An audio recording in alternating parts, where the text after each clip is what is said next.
All right, welcome back, everyone. Um, I will be getting a new microphone set up, and this will hopefully become an improving setup. So have a little bit of patience, and actually, really don't have to have much patience because uh, I'll be redoing these videos over time and improving the production quality and doing a little more to attract attention, hopefully in a positive way.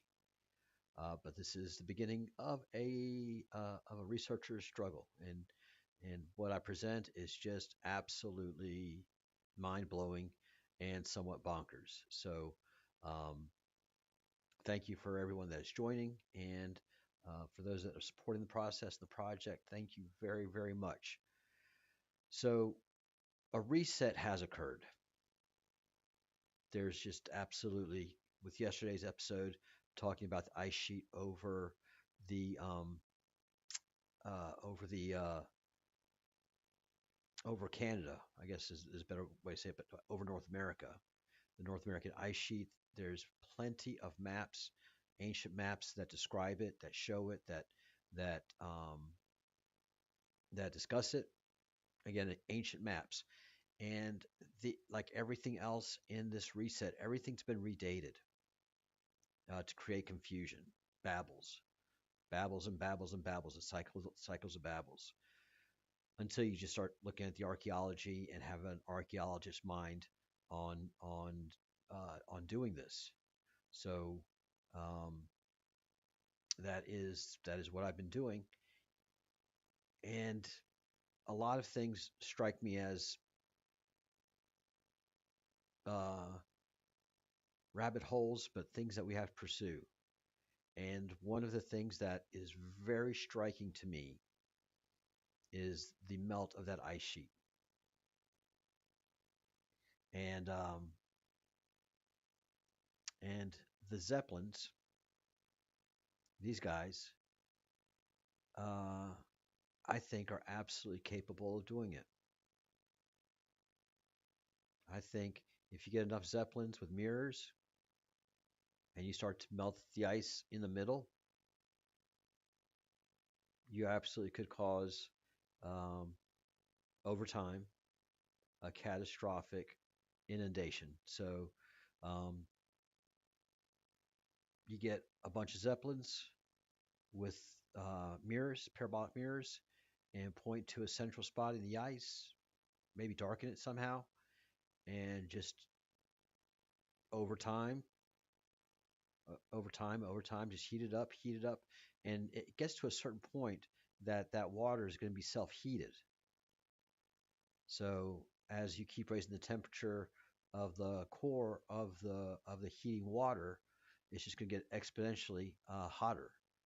And yeah, and there's just all the signs of it throughout the Americas, especially the Bay of Fundy in Nova Scotia.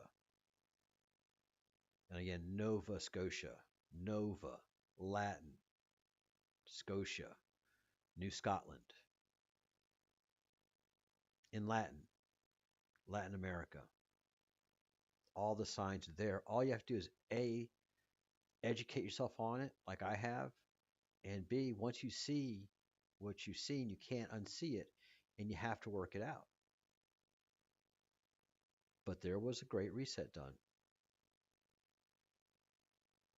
and Asia and North America suffered a mud flood,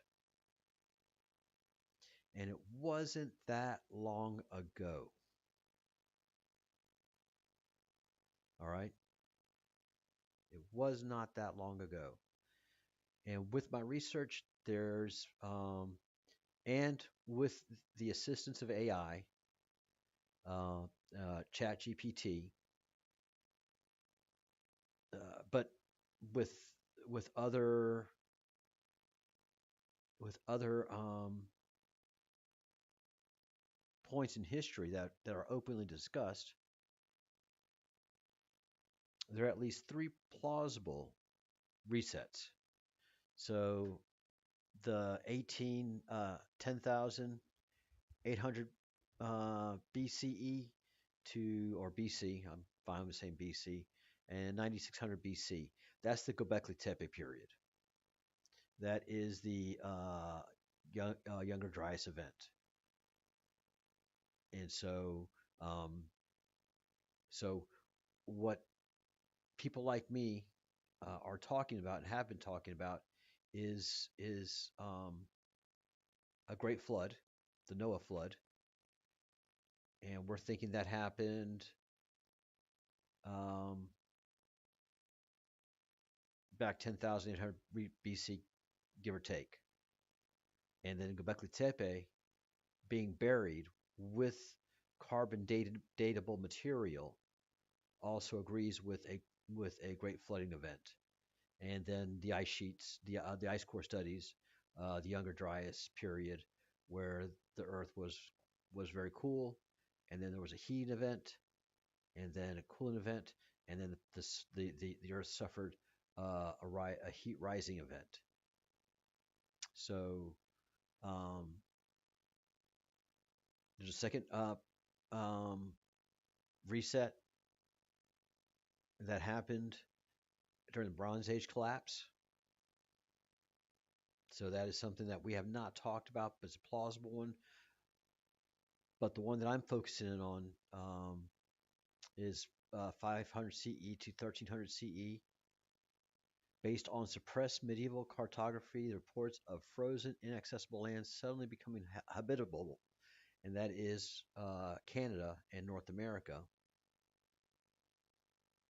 could match what I'm discussing here, the destruction of Tartaria and the reset of the Americas. So it could have happened 1300 BCE,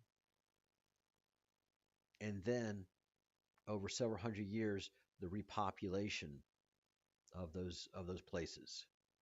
But there was also a massive depopulation of Europe.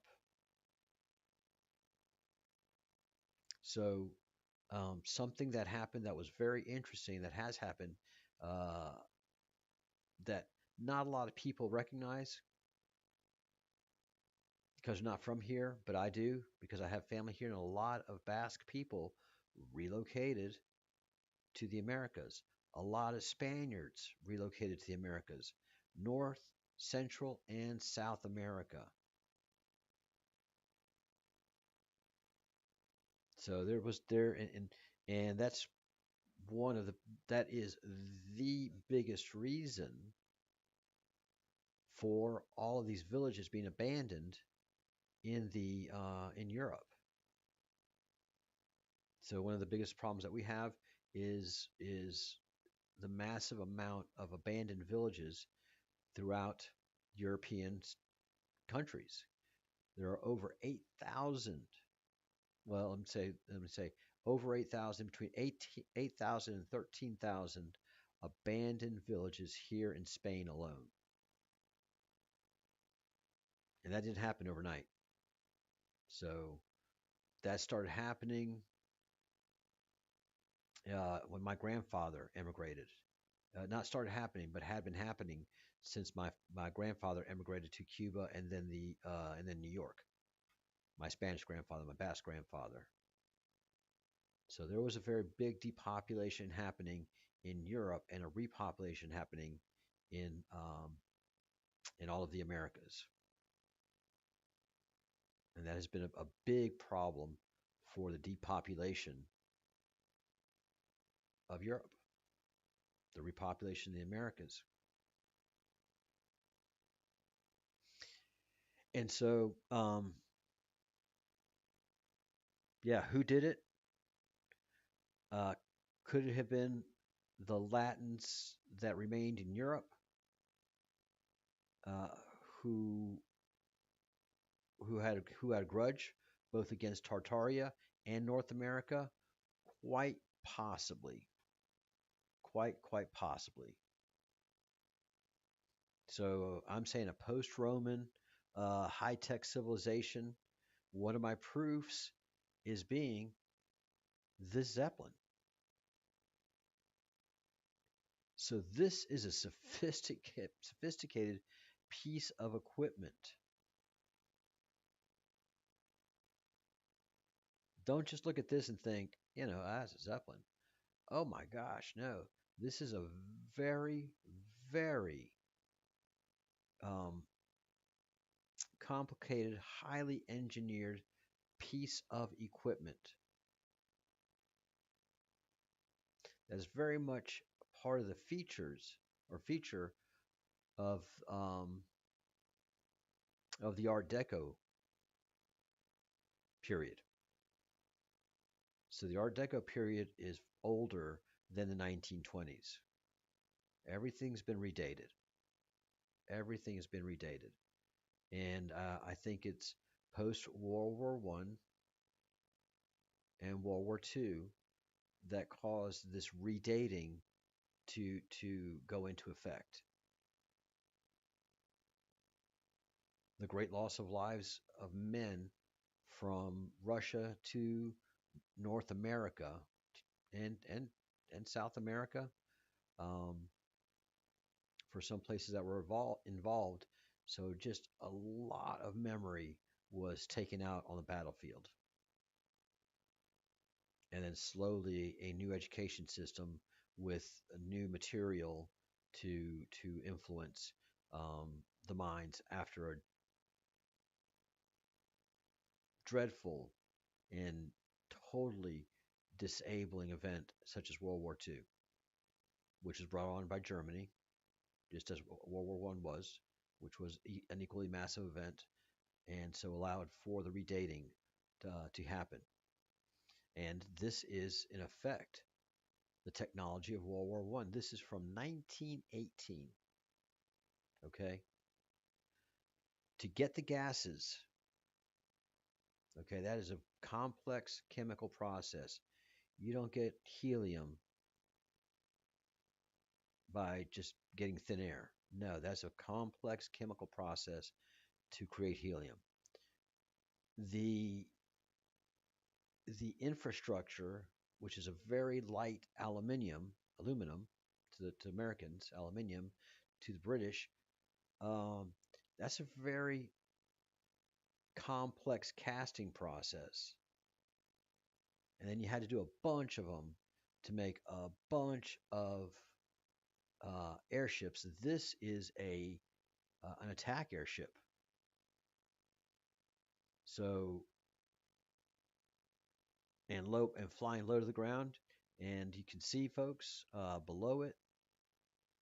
So uh, this photograph below is of the actual Zeppelin L-61. Okay, 61.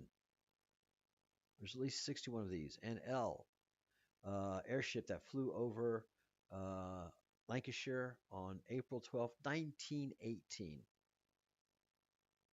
So there was a big, big, big advanced technology happening in Germany in 1918. Far, far more advanced than they're letting us know, which which bombed uh, Bold. It was commanded by Captain Lieutenant Eichreich with a crew of 19. It crossed the Mersey above Malton at 18,000 feet at 11 p.m. At 11:17 p.m. 11:17. I like that. Thank you. P.m. The first of its bombs fell, damaging a millstone. Uh, the bomb also damaged road surfaces and a water main, causing minor damage to adjacent property. I'm sure that was filtered. I'm sure there was actually more damage. Um, but yeah, this was a bomber Zeppelin. So World War One and World War Two were not only memory resets, but also um, equipment resets. So I'm sure um,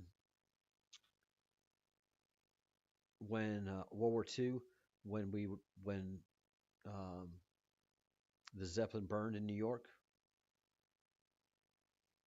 that event was probably a visible show that look, this was kind of new technology. We didn't know what we were doing, and Germany was getting had gotten rid of, if not getting rid of, all of their zeppelins and wiping what happened off the memory of the world.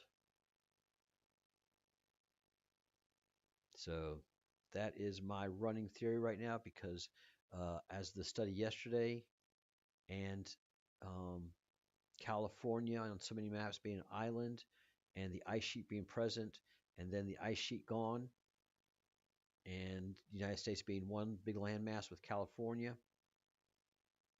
there was a reset that happened. There was a reset that happened. And I'm thinking this reset happened in the 1800s.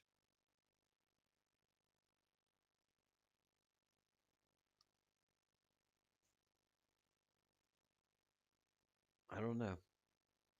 I don't know. Um, because there's just a big memory hole from prior to the 1800s, and I say that from my Basque family. So we have mementos of my great great grandfather, but nothing prior. Nobody has anything in the Basque region prior to uh, the early 1800s that I've been able to see. So there's a lot of work to be done out there still. This is going to be a short episode because I have a lot of work to do. But there was a reset. There were several resets, and I think that's going to be the point of my next episode that there was a reset because the Americas don't make sense. All of the buildings that we've been talking about and how the Freemasons have some of the nicest buildings in the world as their temples, especially in Washington, D.C. and throughout the Americas, they were in on something. And Freemasonry is based European based, and most, if not all of your occult organizations are European based.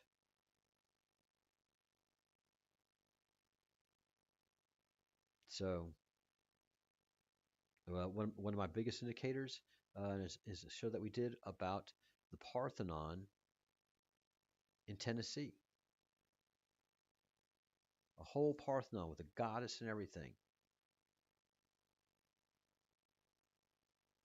So that screams something happened.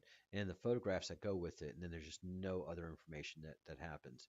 And they were saying it was for a World's Fair, which is absolute nonsense. Because if you see the construction of that thing, that was some serious technology. In the 1900s, we had horse and buggy. We just started getting buggy-like cars, so we didn't have any of the infrastructure to do that. So yeah, a lot of memory holes, a lot of memory holes. All right, so that's the show today. If you have any questions, drop it in the comment section, and we will be sure to get back to you. And yeah, this is getting interesting, and the production will be getting better as we go along. If you have any suggestions, please let me know. I know the mic is the big one, and that's going to be solved very, very soon. All right, thanks a bunch.